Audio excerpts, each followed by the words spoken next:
Okay, Susan, you should be all set.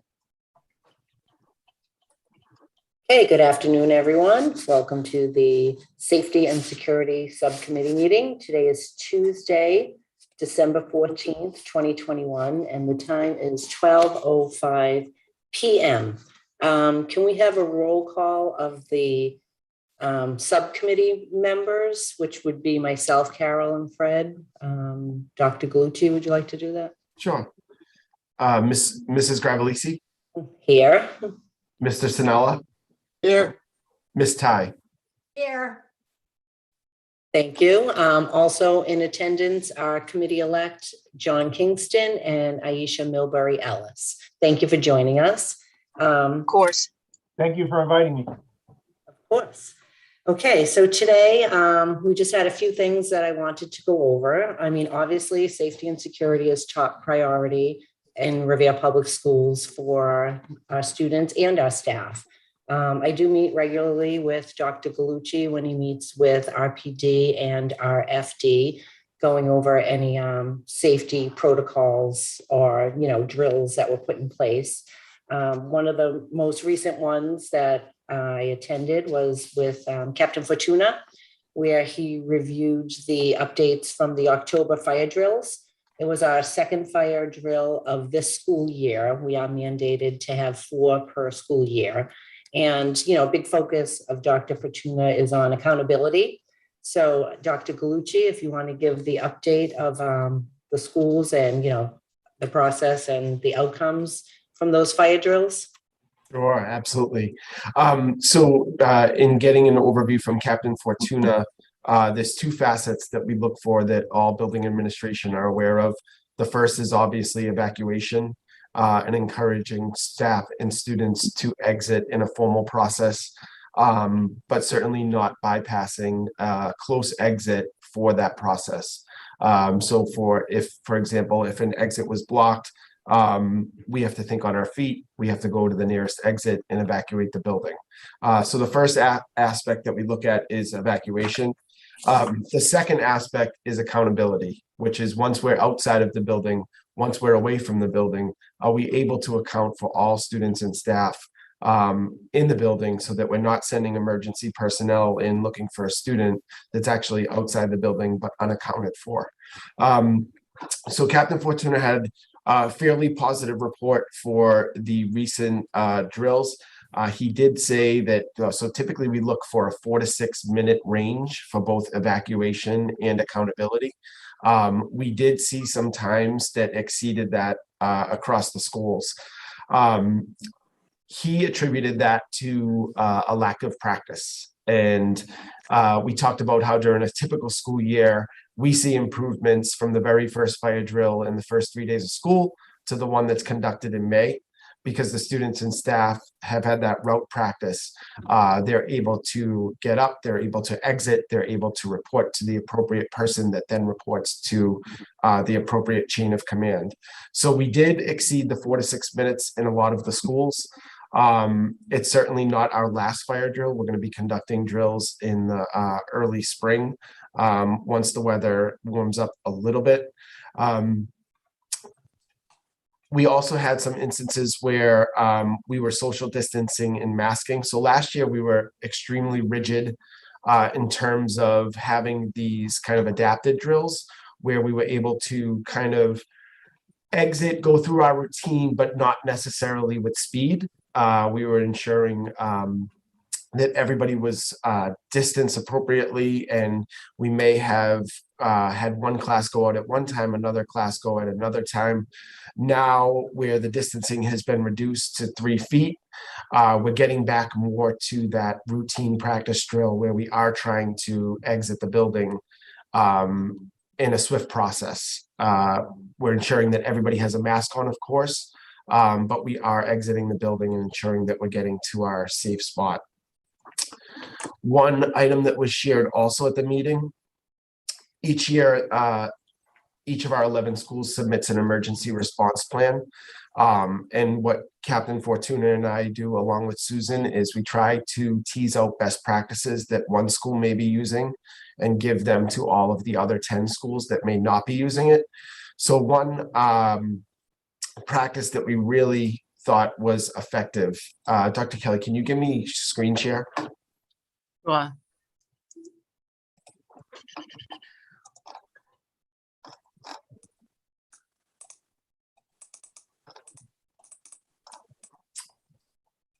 Actually, you know what? I'm not going to give the visual. I can just describe it.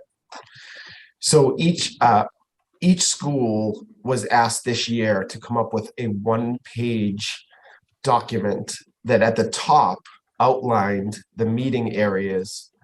In the middle had a visual map of the school with those meeting areas labeled 1, 2, 3, or 1, 2, 3, 4, 5, 6 if there were 6.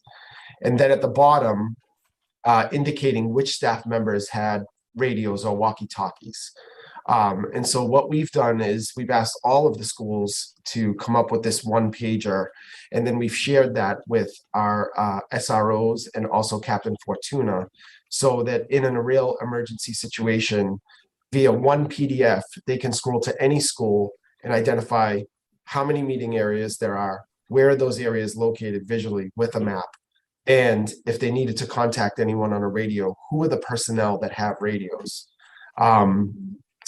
We've also identified the principal as the point person that will stay with Captain Fortuna and serve as a centralized location for all communication, so that that can go out over the radios to any school personnel who needs to be contacted.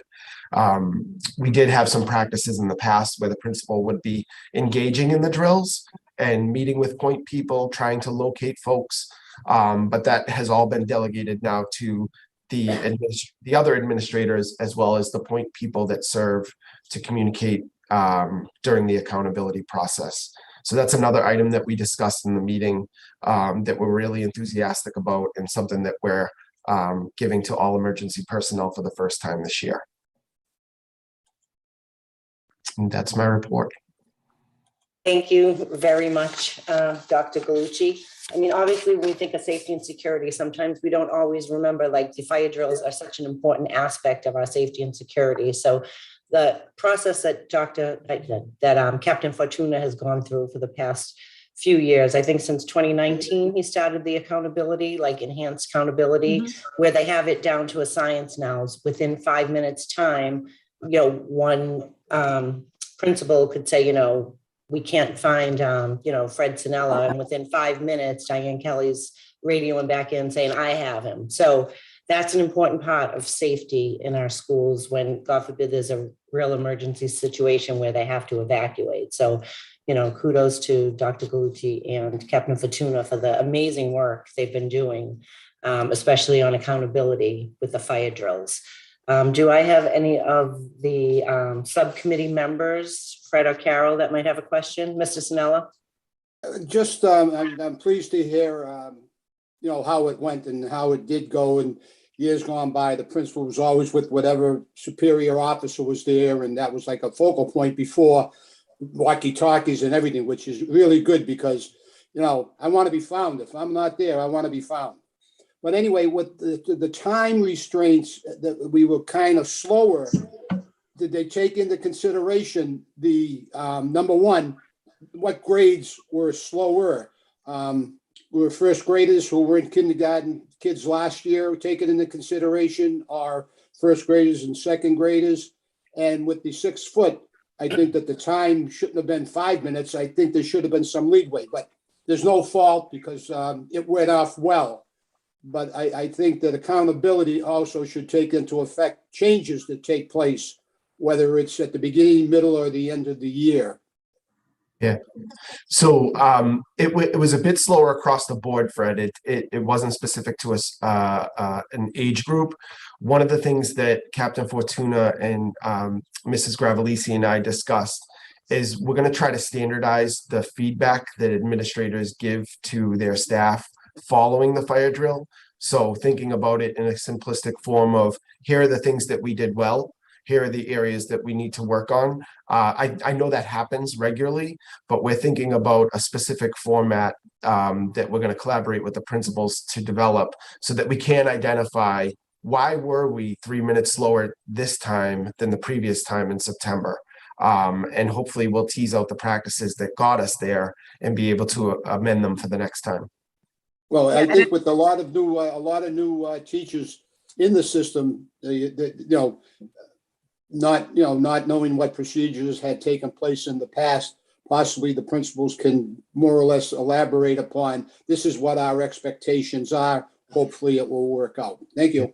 Welcome. And I'll just add to that, Richie, that we know that some of our kids who did not initially return to school in person at the beginning of the school year came back subsequently. So there may have been lower numbers in the buildings for that first fire drill than the October one. And we also have to keep in mind, I think Fred kind of got at this, but there are, if we use the Rumney Marsh, for example, they're sixth graders and seventh graders. Most of them were never in the building before. So they're still, there's twice as many kids trying to learn the routine this year as we would in typical year with these drills in any given school. So I think that has an impact as well.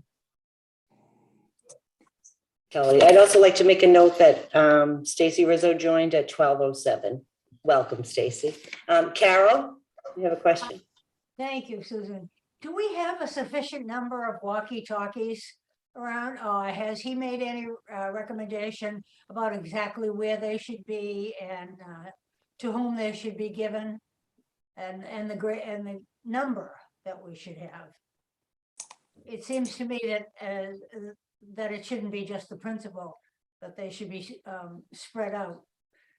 So our routine practice is that all principals, all custodians, all assistant principals, all school nurses, all SROs, all security personnel, and anybody who's in a remote area. So for example, at the Beachmont, the phys ed teachers have walkie-talkies. So I think that we definitely have ample. I failed to mention social workers also have a walkie-talkie in case it's a student in crisis. And a second question, and thank you. The second question is, when are we planning to do another one? I mean, there will be opportunities. We are going to have a break in the weather again this week. I mean, we might possibly have a mild winter as we did last year. So do we really need to wait till spring? Could we plan? How many days ahead do we need to plan to have the fire drill? It takes a bit of coordination. We coordinate with Captain Fortuna according to the RFD schedule. We didn't plan on conducting a December fire drill, but we're certainly going to keep it on the radar for the turn of the new year and identify any potential weeks in which we could get one in. In past years, that's always been very early March ish, and we just we consider the weather. We don't let it dictate what we do, but we try to ensure that we're going out at a time where we're not going to have students and staff out freezing, if the weather does take a turn. I know, but the problem with that is, and especially this year, that's what I was thinking about so many of these kids haven't been in school for so long. They really are out of practice, and I'm sure they're trying their best to do things, but kids are kids and they don't always follow the directions exactly. Some get too nervous to do it. So that I just thought if we could have more practice, it might be a good thing to look at and to keep in mind for a mild winter. Yeah, and I think that to Richie's point, we've got 7 more school days before the break. So we wouldn't be able to coordinate that between this week and next week, but certainly we can look for something in January or February. Mr. Sinella? I think we take into consideration, Carol, you and I go back to ancient history when the floors were oiled, when they were wooden structures. It was vital to get out of the buildings. These buildings are not fire traps like in the old days. So that and I know firsthand, getting kids out in any kind of inclement weather or cold weather, it's I think unnecessary. But I'm advocating safety like everyone else is. But I think we have to look at the playing field. It's not the same as 20, 30, 40 years ago. Well, that's certainly true. But there's always the danger of a kid getting lost or someone getting hurt on the way out, or if they don't follow directions, and just a case of not being used to doing some of these things. That's all I'm Okay. just considering. And that's where that accountability piece really comes into play, where, like where you mentioned a kid getting lost or whatnot, but, Captain Fortuna has done an amazing job with that. And the shared document that Richie mentioned between all the schools with ideas that they bounce off of each other really has, been, played a vital role in giving ideas. I believe Dr. Galucci, one of the ideas was where they have like a specific folder saying like our, handicap students or any of our students with special needs, just say for instance, in one particular school, school A, they meet under the stairwell. So they automatically know like where any students with special needs may be meeting. And if there's a special needs student that is not there, they know automatically, they know right away, like we need to identify and find where the student is. So they've done an amazing job with that. Yes, Mr. Snella. Diane, do the teachers, they used to be required to take their desk cards with them. Do they still do that? Yes, so they have to have, well, I mean, we don't call them desk cards, but they have to take their class roster and know who's present, who's not present. The administrators have a master schedule electronically as well. And exactly what Susan's talking about. I mean, when we did the one at the high school, you have to keep in mind that between students and staff, we have over 2,500 people in this building at a given point in time. In 5 minutes to a human, they were all identified and accounted for. And they've really designed a program with Captain Fortuna and Dr. Galucci where there are individuals who are in charge. The teachers do the first round to make sure their kids are all with them. That gets reported up to an assistant principal who comes around and says, Dr. Mokaba, is your class accounted for? Yeah. Ms. Ty, is your class accounted for? Yes. And they each one of them has an assigned set of classes that they're looking after, including staff members. And we do hear over the radio, I haven't identified John Kingston. Has anyone seen John Kingston? And invariably somebody comes off and says, I have John Kingston. He was in the bathroom and came out with Mr. Galucci's class. Like there's a chain there, and it'd be like, to me, having been in the building for over a quarter of a century now, I never thought that would be possible, that would be able to track down to the individual. And they really put together a great program. So kudos to everybody involved in that. Yeah. Okay. All right.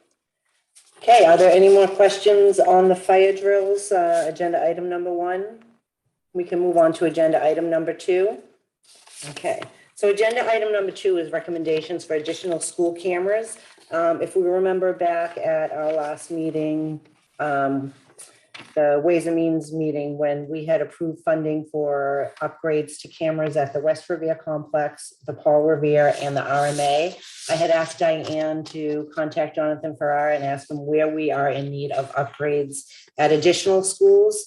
Not only just upgrades, but where are there hallways that are unmonitored, which we will not mention on social media because no one's to know for, safety reasons, no one's to know where the cameras are or are not. So we did, I hope everyone got a list that we got from Jonathan, and hopefully you were able to review that, of cameras that are in need of either upgrades or repairs. The list is pretty extensive. The RHS needs new cameras and additional cameras for areas that are not covered. Same thing with the Hill School that has some damaged cameras. The Garfield their cameras are current, but there are areas that could use coverage, so on and so forth. So everyone got that list. In all, there was a request from Jonathan, a recommendation. Shouldn't say request. The request will come from me. The recommendation will come from Jonathan, where he had recommended 14 to 16 additional cameras at Revere High School that would replace ones that are in need of repair and areas that need coverage.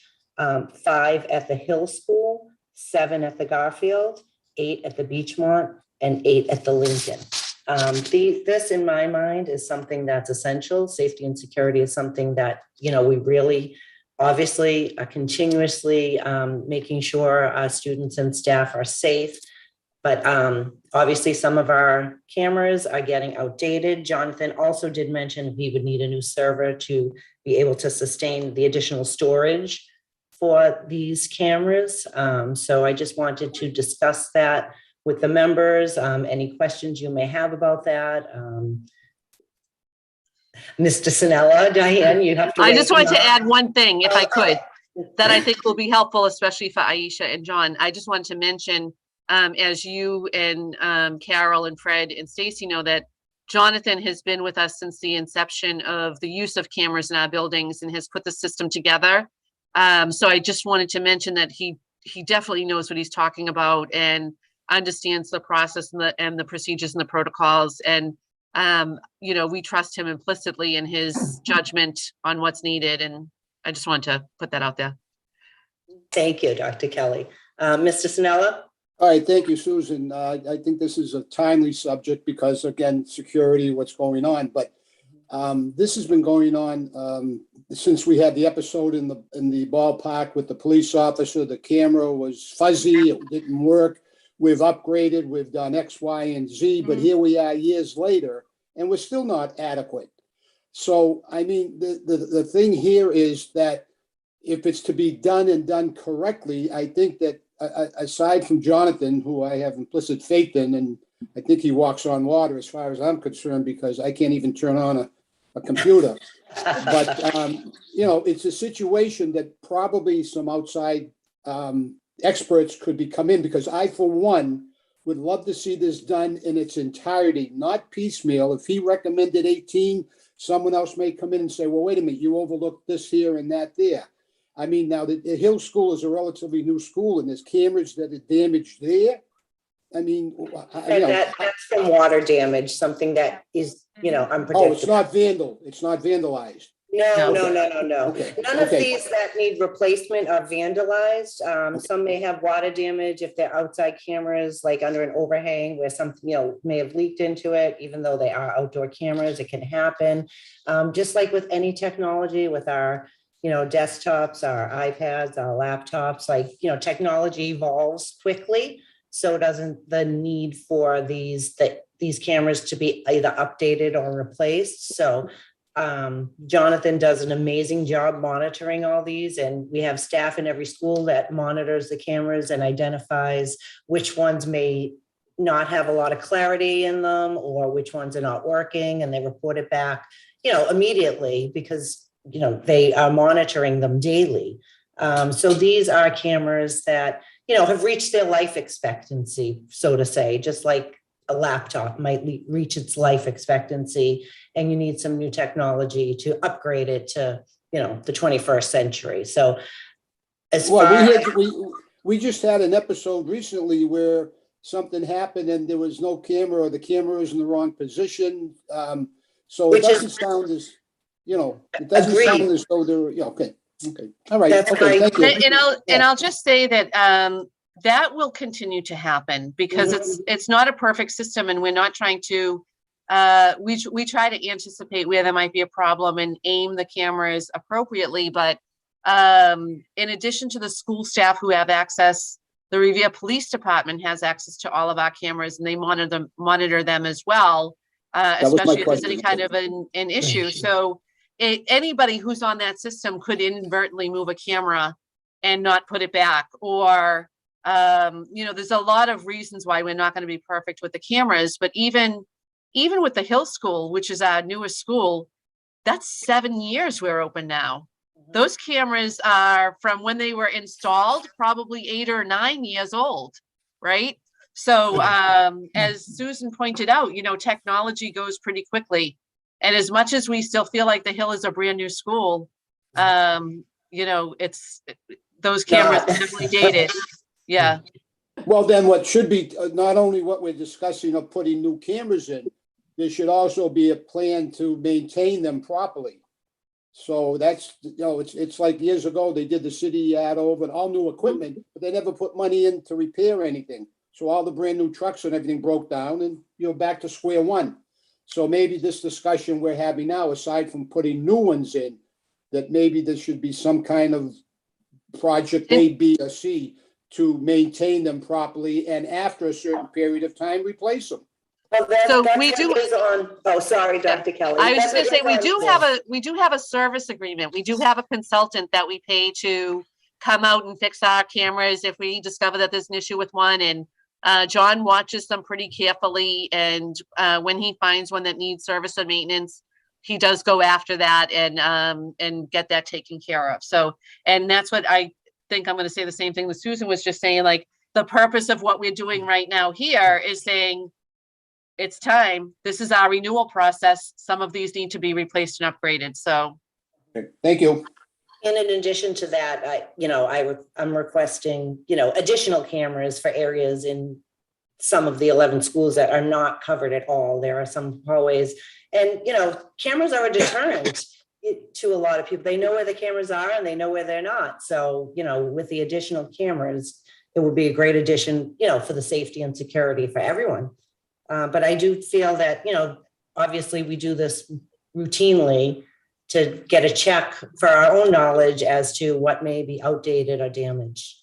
Okay, thank you. Carol, did you have any questions? I agree with you totally, Susan. That this is what we need to do, and things don't last forever, and we just need to keep right up with it. And I have every confidence in Jonathan, who has been maintaining them all along, I think, to an expert degree. Thank you. So if everyone had looked over the list that I had sent with the cameras that were broken, and for areas that needed to be replaced, it was a recommendation for 14 to 16 cameras at RHS, 5 at Hill, 7 at Garfield, 8 at Beach One, and 8 at Lincoln. I would like to have a motion that we could put this on our agenda for a Tuesday meeting, and possibly approve these and get the process started right away. Because as we know, it takes time just to order them, get them installed, upgrade the servers. So rather than waiting, until our January meeting. Stacy did ask a question, what would the cost be? That's something that Diane will be going over with Jonathan. I did meet with Diane last week and, asked if we had funding, whether it be from carry forward funding or whatnot, that we could get this done. So Diane, one yeah, second. so I can speak to that briefly. We probably will need to take a little bit out of carry forward, but it'll be a minimal amount. The school committee had approved $150,000 out of our ESSER 3 grant to go toward new cameras for certain schools, which Susan identified in her email to you all. And that was a cost estimate from Jonathan, and he has priced out those cameras, and it's come in at about 90,000. So there is like 60,000 right there already that can go toward this initiative. And then if that's not enough money, just based on the number of cameras we were ordering through that initial decision from the school committee, I don't think it's going to be hugely more than 60,000. If it ends up being another 30,000, we could take that out of carry forward. Mr. Sinella? Susan, just a point of information. At any time with Jonathan's expertise, has he ever requested any input or help from the police department?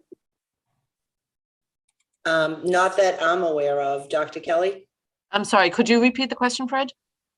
Has Jonathan, in all his expertise and everything else, ever requested help, possibly in proper placement of the cameras from the police department? Maybe they could have some suggestions. Yeah, he works very closely with the police department. So Jonathan, you'll remember, set up the fiber network throughout the city that all of the cameras run on. All the buildings, yep. That's right. Yep. All of the buildings, connecting all of the buildings, including the fire stations, the police stations, the city hall, and the school, all of the schools. And he has worked closely with the police department in all of that. They do all of that work together. So he definitely, they work very well together. I'll say that. Okay, thank you. Thank you. Any other questions? Okay, so Mr. Kingston? You're on mute. Hi. Can you hear me? I'm sorry. We can hear you Okay. now. I'm sorry, I apologize. I had two security people come into the credit union at our offices at City Hall, and they both recommended, and we've installed, we have a monitor as you come in the office, and it literally puts your face on the monitor. So you look up and you see your face on the monitor as you come into the building, come into the office. And they said that was the biggest deterrent you can do for someone, because once they see literally see that they're on a camera as they're entering a facility, it's a huge deterrent to anything. And they said that was my best, that was their best advice as far as me spending for cameras in my office. So I was wondering if have a conversation with Jonathan about doing the same at the high school at the front entrance. We haven't had that as a discussion. I guess one thing that I would wonder about is how students would feel about that. And if they feel like when they're coming into school, which should be a safe and welcoming environment, how does it make them feel to have more of like a security entry kind of thing? And it's a discussion that we've had with the school committee a lot around making sure kids don't feel like they're coming into a prison system when they're trying to come to school and learn. It's a really important thing to me. And I know we've talked a lot with the school committee about taking the necessary safety steps that impact students emotionally and socially, and building the relationships with them as a deterrent to any kind of issues as well. And I think that, you know, with the cameras and with these other pieces, the locked doors, the intercom systems, we are really trying to deter strangers and find ways to capture strangers who try to access our school buildings. So I don't know, and certainly this is something that the committee can talk about, but I would just wonder how that would make students feel to come in and feel like they're on some kind of a security monitor when they're just trying to come to school. Thank you, Dr. Kelly. Mrs. Rizzo? Yes, just to John's point and Diane's point, Fred and I had done this a few years ago when Fred was on the safety committee. We had visited Winthrop High and the vocational, and we had talked about this. We brought the information back to the school committee. So I think when we get to the part of the building of the high school, perhaps that's where we really need to start looking at how outsiders enter the building, and that whether they're licensed. I know like at Winthrop and the vocational, you pass them your license, they put it into a machine, and it will print out whether they can come in or not, meaning they're not a rapist. There's nothing on the Wakefield police blotter that will make you draw attention to them. And then they print out your license so that your face is actually there. So I think that's what John was looking at. I think, don't want to put words in your mouth, John, but I think when we get to that part of the high school, I think that would be an important piece of conversation to have. Okay. Thank you, Ms. Rizzo. Do we have any other questions? If there are none, I would like to make a motion to add this to our agenda on Tuesday, the 21st, so that we can get this in process moving. I'll make that motion for you, Madam Chair. Second. Roll call? Mrs. Gravellisi, Yes. Mr. Sinella, Yes. Ms. Ty. Yes, Thank you. Motion passes and will be on the agenda for a vote at our meeting on December 21st. Okay, if no other questions on that, we'll move on to agenda item number 3, which is an update from Diane Kelly on any increased strategies for safety measures in our schools in general, not just ground safety, but social media safety and how we monitor that. And, you know, that's been in discussion, you know, locally and nationally lately. So it's something that is very important, and we all need to know, you know, what is being done for this process at the schools. Dr. Kelly? Yeah, so I'll start off by saying that we had an over 2-hour session this morning with all of the principals, assistant principals, and social workers, with a guest speaker, Jackie LaMonica from the DA's office, who talked to us. Today's session, we're gonna have multiple sessions with her. Today's was primarily about identifying and reporting when students disclose sexual abuse. But we talked about how that intersects with the internet and internet safety. In particular, what do we do when students disclose to us that they felt they were contacted by a predator on social media, or when they're using their, I don't know what it's called, Xbox or Game Box, Yeah. those devices, I'll just call them.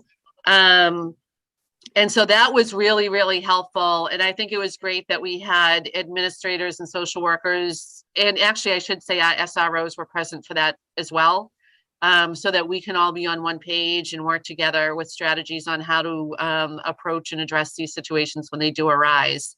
I did very belatedly email principals and ask them if they had any other unique things they were working on, and a few of them did get back to me. One of the ones, Susan, that you had actually mentioned to me was at the Lincoln School. Their security staff member, they only have one, is actually doing discussions with the students about internet safety. And at the Hill School, they're doing a similar practice during the lunch period. They spent each lunch period with the 4th and 5th grades, students talking about internet safety and how to ensure they're safe and when to notify an adult if they feel uncomfortable, those practices. And Mrs. Willett shared that at the Susan B. Anthony, they've created a new safety dashboard. And maybe I can just like show you this quickly if I can share my screen here. All right, can you guys see my screen? Yes.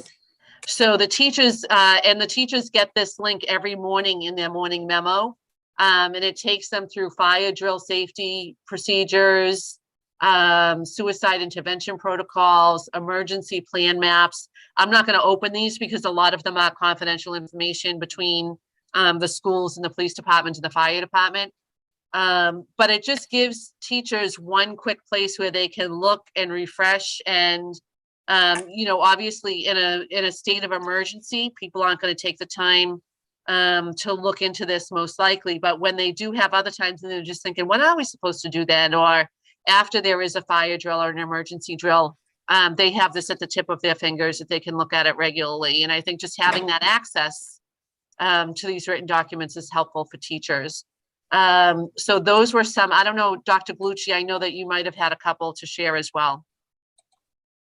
Yeah, so not to plug my Twitter account, but I often tweet out an opportunity for families with the Children's Advocacy Center in conjunction with the District Attorney's Office for the Stop, Block, and Talk Internet and Social Media Safety Workshop. I'm actually going to share that now, if you can see my screen. So this is a workshop that's not specific to Revere, but is available for families to join in.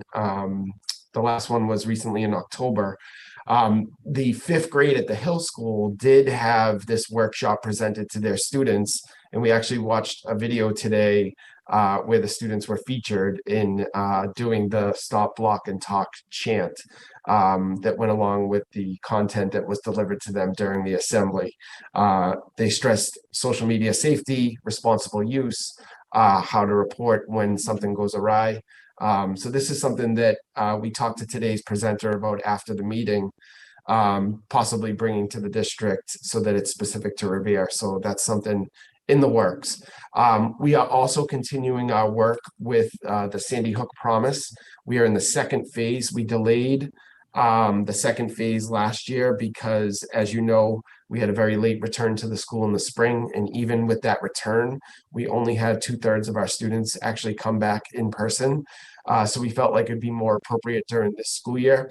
So shortly after the new year, we've already completed the Say Hello assemblies, which encourage students to reach out socially to any classmate that they may see isolating or exhibiting isolating behaviors, to really make them feel included as a proactive measure to help support those students from a social standpoint. This year's second leg of this workshop is called Signs of Suicide. I know the title sounds very scary, but it really addresses students and staff being able to recognize students who have gone above that initial kind of surface level isolation and are in need of considerable support, and who those students can turn to when they see a friend or a classmate that's either in distress or rising to a level of concern that they want to help support. And so that workshop will be coming as part of the second leg of this partnership that we have with the Sandy Hook Promise. And I can, if we have another minute, Susan, if it's okay, I can share the video that Richie was just referencing that our Hill School students are part of. It's only about a minute and a half. Is that okay? Yeah, sure. Okay.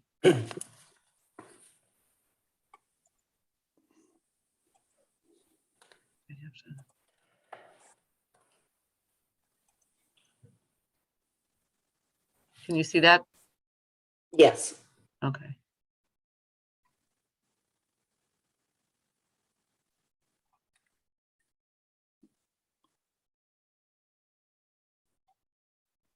Playing on your iPad, and something makes you feel sad, or maybe makes you feel mad. Well, you know what to do. You gotta stop.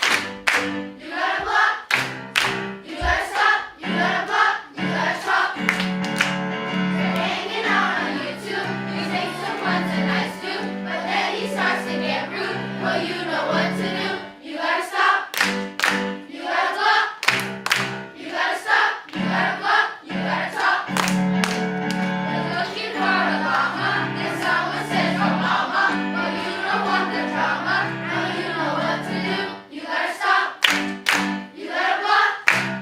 You gotta stop. You gotta block. You gotta talk. So if you're on a website, or maybe playing Fortnite, if something doesn't feel right, now you know what to do. You gotta stop. You gotta block. You gotta stop. You gotta block. You gotta talk.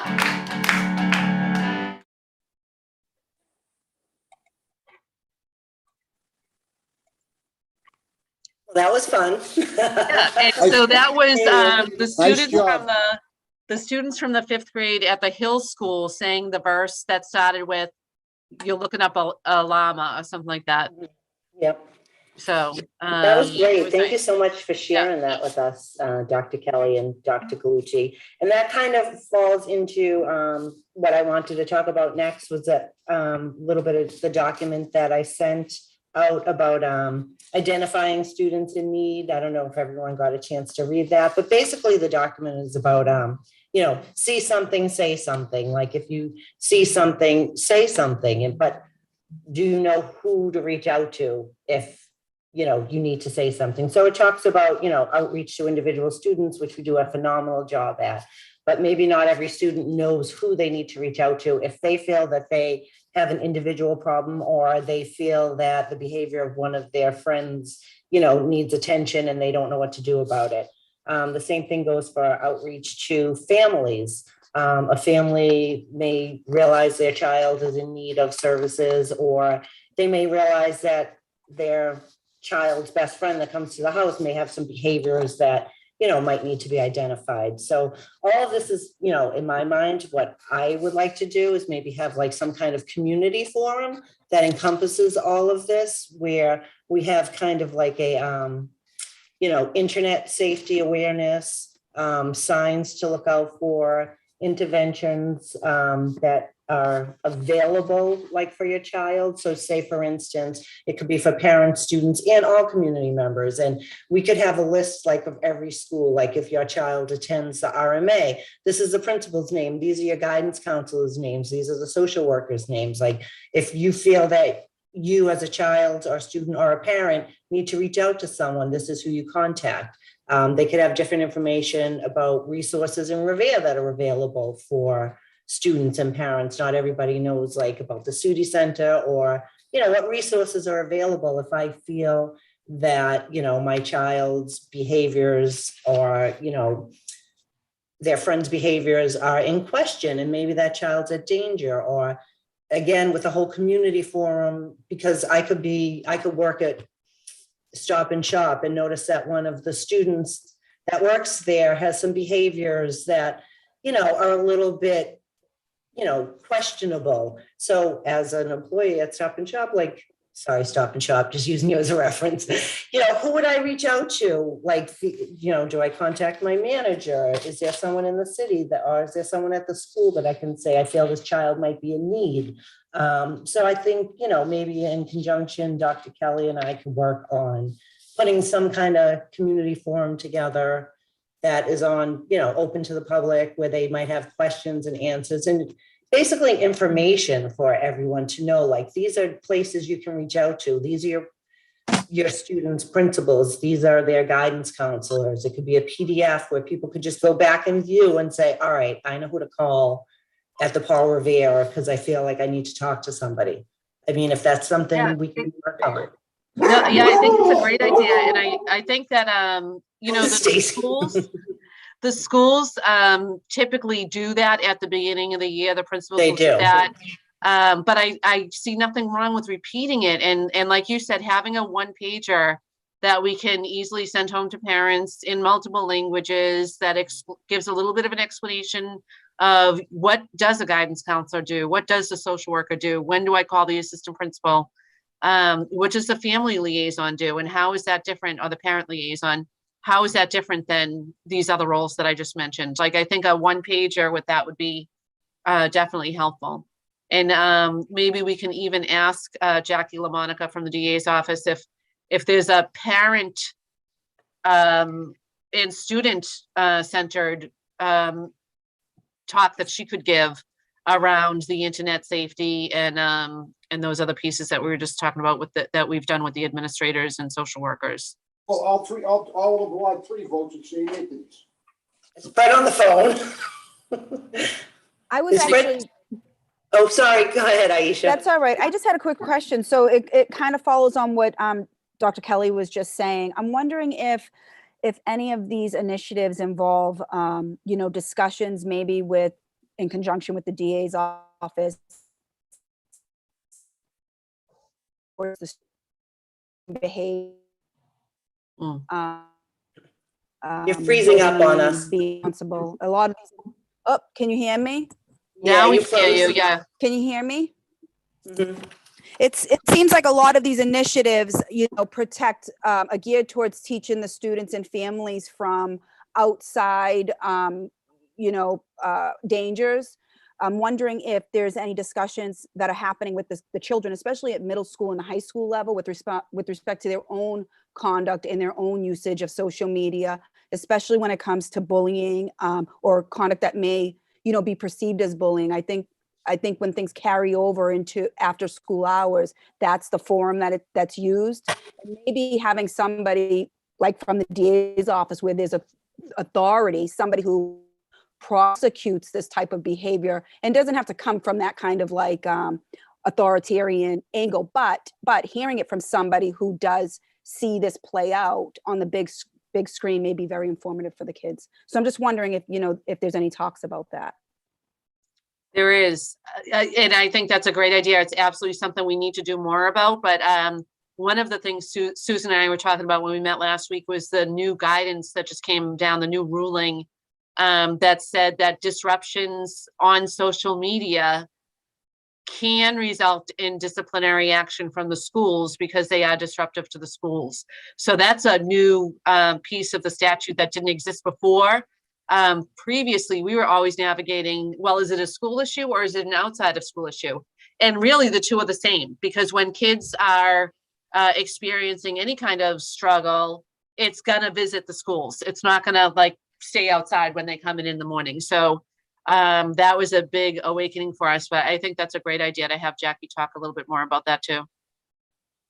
And I'm sure Richie's taking copious notes so I can remember all of these good ideas. Of course he is. Mrs. Rizzo?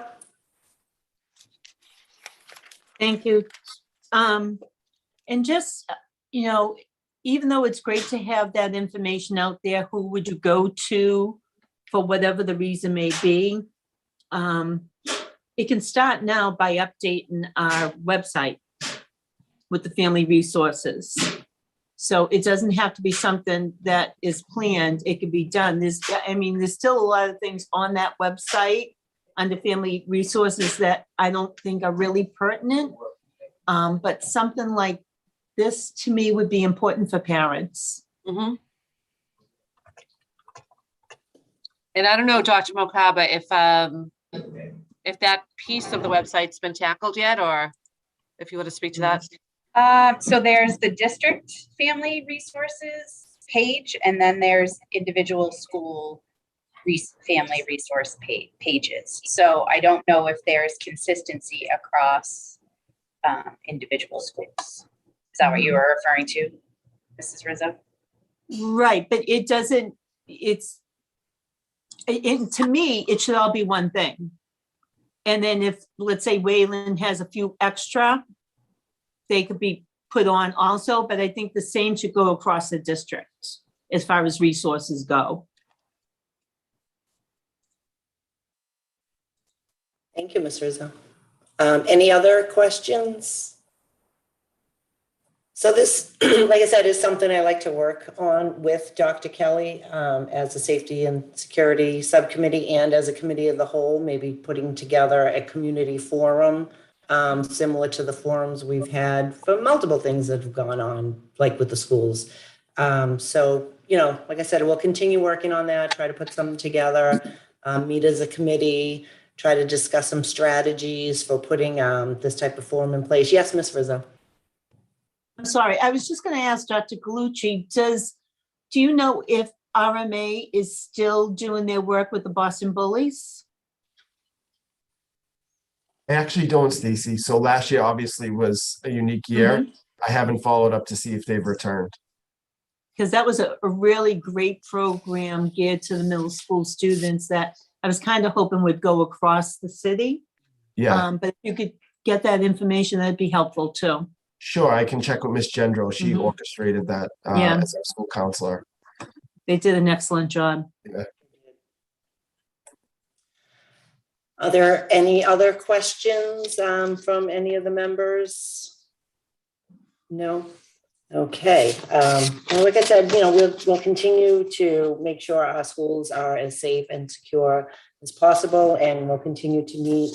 I'll continue to meet with Dr. Galucci when he meets with RFD and RPD and update as we go along. Yes, Ms. Milbury. I just have one quick question, and it's maybe common knowledge, but I don't know, so I'm going to ask it. Has there been any type of active shooter training for the teachers and for the students, but in particular with the teachers and staff? We've had active drills in the past, active shooter drills. We have not since the pandemic because a lot of the students are, recovering from all the social and emotional issues they have incurred. Dr. Galucci could talk more on this because it was in discussion at our last meeting. Dr. Galucci.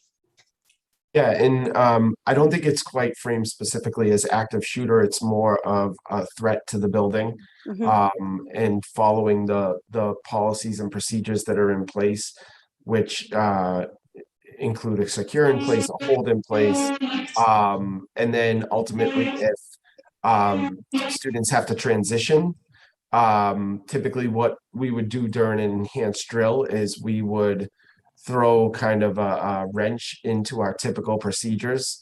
So there was one year where the exits were blocked and we had to convene in the auditorium. And we, along with emergency personnel, purposefully pulled one class out and strategically placed them in the cafeteria to see if that missing class would be identified. So we do a lot of work in that area in terms of, it's not like the typical fire drill where we walk down the north staircase and exit out the side door. This is something where we have to think on our feet. And by we, I mean everyone in the building. Obviously the teachers are in charge and they're doing the most thinking on their feet, but certainly the students adjusting and adapting to what their teachers are telling them is the best course of action. As Mrs. Gravellisi said, we haven't done that since the pandemic, but certainly something that has not left our radar. We've had a number of conversations with the SROs about bringing that back and ensuring that we're able to think on our feet as a school community. And Thank I'll you. just add that one of the things that we think about, some of the research shows that even conducting those kinds of drills can be traumatic for students, especially if they had experienced some kind of trauma in the past, which a lot of our students who have come to us from other countries that are experiencing civil war and other things have experienced, that sometimes these drills can be triggering. So we try to find the balance between making sure our kids and our staff are ready to respond should there ever be a need, but not over drilling so that kids just have that fear and anxiety and associate school with these kinds of events. So we do try to do some of that work, but find a good balance that helps the kids thrive. And like one of the other ones that I'm thinking of that we did was a drill at the West Revere where they had to evacuate, or was it the Lincoln School had to evacuate to the West Revere complex.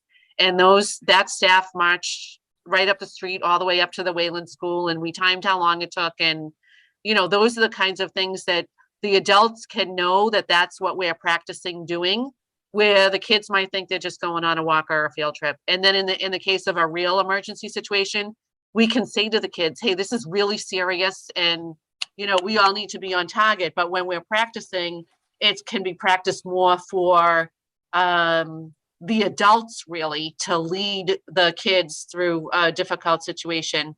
I know the Garfield School did another one, and this was with the elementary and the middle school kids had to go over the footbridge and get themselves over to the beach was identified as a safe place for them to go. But again, those are the kinds of practice things that we can do without overly alarming the kids and still helping them build those routines of this is what I would do if something happened. Very good. Are there any other questions from any of the members? If not, can we have a motion to adjourn? So moved. Second, Roll call? Mrs. Gravellisi, Yes. Mr. Sinella, Yes. Ms. Ty. yes. Thank you all. A meeting adjourned at 1:02 p.m. Thank you all for attending. Thank you all. Thank See you. you next Tuesday. Thank you. Nice seeing everybody. Bye. Very nice. Good job, everyone.